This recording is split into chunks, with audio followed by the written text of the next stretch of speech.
Hi అండి, నేను మీ doctor Raviteja, consultant laser and laparoscopic surgeon. ఎప్పుడైతే ఫార్మసీ కంపెనీ లాస్ లో ఉంటాయో, మార్కెట్ డౌన్ ఉంటుందో, ల్యాబ్ లో ఉన్న వాళ్ళు ఈగలు కొట్టుకుంటూ ఉంటారో, అప్పుడు ఒక న్యూస్ స్ప్రెడ్ అవుతుంది.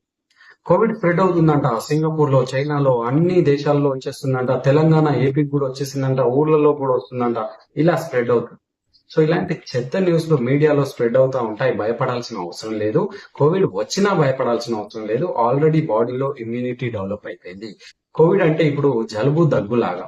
సో భయపడాల్సిన అవసరం లేదు.